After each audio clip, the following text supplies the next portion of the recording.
महरामपुर blocker पणकामल ग्राम पंचायतर सम्मिलनी कक्ष श्रीकृष्ण क्षीराधार दुग्ध समवाय समितिर वार्षिक महोत्सव अनुष्ठित हो जाइछि। एही कार्यक्रम में संपूर्ण सहयोग करथिले क्षीरधार केन्द्रर प्रसन्न साहू सुरेन्द्र साहू। अवसर में मुख्य अतिथि भाव कलाहांडी जिला परिषद अध्यक्ष पुष्पेन्द्र सिंह देव जोगदे उपस्थित गोचाषी मानक उन्नत प्रणाली में गोचाष करने तथा अधिक दुग्ध उत्पादन करने नहीं इनक्रोज करथिले। मुख्य वक्ता भाव जिला मुख्य प्राणी चिकित्साधारी डॉक्टर नीरज चंद्र कंवर सरकार विभिन्न उन्नयन योजना यथा कामधेनु योजना मुख्यमंत्री कृषि उद्योग योजना आदि उपरे विस्तृत भाव चाषी को अवगत कराइथिले भी केएन दुग्ध संघर साधारण परिचालक डॉक्टर रजनीकांत पंडा ओमफेडर विभिन्न प्रोत्साहन राशि मागणा स्वास्थ्य शिविर विषय आलोकपात करथिले।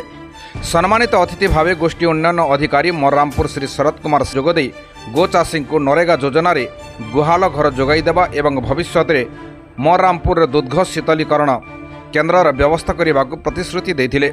अन्यमानक मध्य पणकामल सरपंच रीना साहू समस्त वार्ड मेंबर अतिरिक्त प्राणी चिकित्सा अधिकारी डॉक्टर दिव्यरंजन लेंका भ्राम्यमाण अधिकारी डॉक्टर श्रीकांत पाणिग्राही आदिवासी संप्रदाय जिला सभापति प्रकाश माझी पूर्वतन सरपंच कामदेव साहू समेत अनेक अंचलवासी जोगदे कार्यक्रम को समाजसेवी सत्यनारायण साहू परिचालन करथिले और श्रीजुक्त माझी सभा सांग करी धन्यवाद अर्पण करथिले।